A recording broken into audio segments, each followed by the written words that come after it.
Miis Turizimiin Oromiyaa baranaa waan dinqiitu ta'e takka seenaa turizimii Oromiyaa keessatti waan takka baranaa raawwatamee hin beeku. Mootummaan naannoo Oromiyaa seenaa haaraa fi waan takka Miis Oromiyaa keessatti ta'ee hin beekne Shimallis Abdiisaan raawwataniiru. Qophii Miis Turizimiin Oromiyaa guyyaarraa qopheesse ilaalchisee qeeqni ka'anis hin jiru. Akka itti aanutti guutummaa qophii kanaa isinii dhiyeessina. Kun qubee miidiyaadha. Qubee miidiyaa sabiskiraayib, laayik gochuudhaan yaada keessan koomentii jalatti nuu qoodaa hanga dhumaa nu waliin turaan affeerraa keenya yeroo maraati.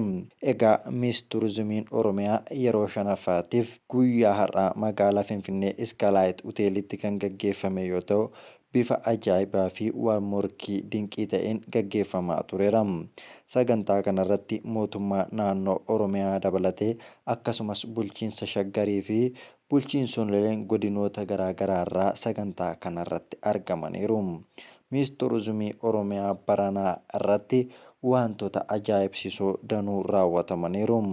Sagantaa kana bifa miidhagaa fi bareedaa ta'een gaggeeffamaa kan ture yoo ta'u, sagantaa kanas kan injifate Simboonee Mokonninidha. Sagantaa kanarratti Shinooyyee fi Goobeenis dhiyaatanii dhiichisaniiru. Sagantaa kanarratti daanyonni hedduu wal mormaa turanii namoota 15 dhiyaatan marsaa jalqabaa keessaa calalanii 10 dabarsanii 10 keessaa 5tti galchanii 5 keessaa 3 filataniitu jiru. Isaan keessaa Simboonee Mokonnin sadarkaa tokkoffaadhaan goolabdeetu jirti. Egaa Simbooneen goolabuu kana qofa osoo hin taane birrii Miis Turizimiin Oromiyaa qopheesseen alatti mootummaan naannoo Oromiyaa miliyoona 2 nama tokkoffaa ba'eef kenneetu jira. Akkasumas immoo nama lammaffaa ba'eef miliyoona 1.7 kenneetu jira. Nama sadaffaa ba'eef immoo miliyoona 1,400 laateetu jira. Miis Turizimiin Oromiyaa baranaa waanuma ajaa'ibaati. Qarshii mootummaan naannoo Oromiyaa kenneef kana qofa miti. Kan tokkoffaa baateef Miis Turizimiin Oromiyaa 350,000 kenneefitu jira.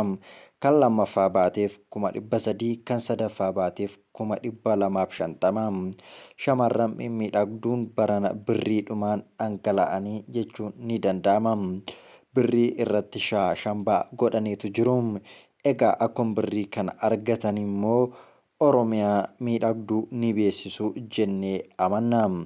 Egaa qarshiin kun kan kennameef shamarran kun haamileedhaan akka hojjetan akkasumas immoo dhaloonni duubaan dhufu Miis Turizimiin Oromiyaa miidhaginuma qofaaf osoo hin taane madda galiillee akka ta'u beeksisuudhaaf natti fakkaata. Kaayyoon isaas kanumaaf. Egaa mootummaan naannoo Oromiyaa beeksisuudhaaf kutannoo guddaadhaan waan hojjechaa jiran fakkaata.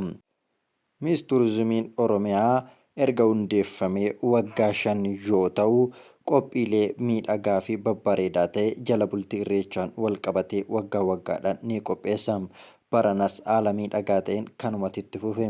Egaa taateen kanarratti ta'es immoo daanyoliin shamarree takka kan gaaffii gaafatamtee deebiste garuu takka hanga 3 keessa osoo hin bahin hafte irratti namoonni sooshaal miidiyaa irratti yeroo komatan argineetu jirra.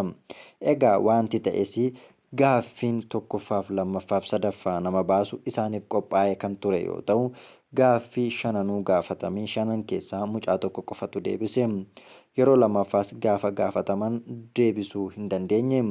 Kanaaf immoo murtiilee daanyaatiin gaaffiin sun hafee waltajjii kanaan ala qophii isaan gochaa turan qabxii isaanii irratti hundoofne sadarkaa kennina jechuudhaan murteessanii kan waltajjii irratti qabxii isaan deebisan sun ni haqame jechuudha. Mucayyoon qabxii gaafatamtee deebistee qabxiin ishis jalaa haqamee dorgommii kana 1 hanga 3 keessaas ni hafte. Kanaaf namni komateetu jira. Yoo xiqqaate sadaffaallee bahuu qabdii jechaa turaniiru. Egaa waan baakisteejiin duubatti isaan taasisaa turan dorgommiiwwan isaan godhanii as darbaa turan qabxii isaan qaban waan hin beekneef kana daanyuma mataa isaaniitiif dhiibne. Haa ta'utti garuu qophiin har'a gaggeeffame qophii miidhagaa fi bareedaa ta'us wantoonni irraa hin baratamne waggaa waggaan irra deddeebiidhaan dogoggorrii hojjetamanii jiru. Innis maal seetanii ijoolleen dorgommii kanarratti dhiyaatan qajeeltoodhaan afaan Oromoo namoota sirnaan dubbatanis miti hedduun isaanii, akkasumas immoo waa'uma Oromoof Oromiyaa hin beeksifna jedhan kanas qajeeltoodhaan namoota beekan miti. Gara fuulduraatti silaa akeekkachiisillee kennamee waggaa 5 ture waan ta'eef waggaa 5 keessatti jijjiiramni dhufuu qabaata. Namoota afaan Oromoo sirnaan dubbachuu fi dubbisuu barreessuu danda'an, akkasumas immoo Oromoo fi Oromiyaa godina mara beekuu danda'an ta'uu qabaata. Bareedinni qofti Oromiyaa waan faayidaa buusuuf hin qabu. Beekumsis barbaachisaadha. Dandeettiinis barbaachisaadha. Egaa dandeettii qofti gahaa miti. Beekumsa qabaachuu qabaatu. Keessattuu beekumsa Oromoo safuu, aadaa, duudhaasaa wajjin wal qabatuu qaba.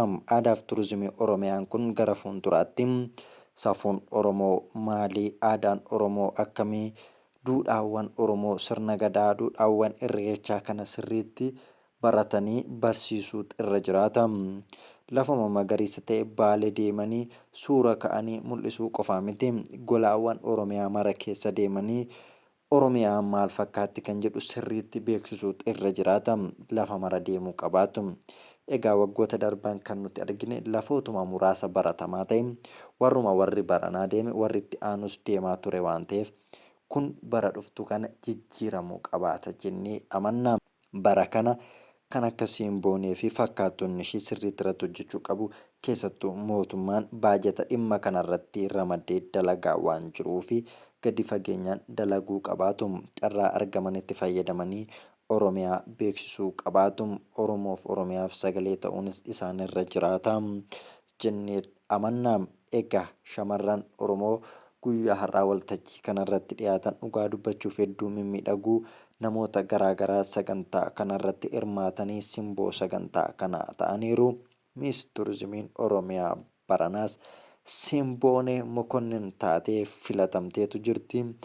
Egaa ijoolleen lamaan ishii wajjin filatamanis dhugaa dubbachuudhaaf baay'ee bareeduu, baay'ee miidhagu. Akkasumas ijoolleen 15 filatamanii isteejii irratti hoggochaa turan. Akkasumas immoo taalentii isaanii argisiisuudhaaf yaalaa turan. Baay'ee miidhagu, ni bareedu. Simbooneen bara darbes hirmaatteetu turte. Haa ta'utti garuu bara darbee hin milkoofnee fi barana garuu milkooftee deebiteetti. Barana hin milkoofne jechuun bara dhuftu hin milkoofne jechuu miti.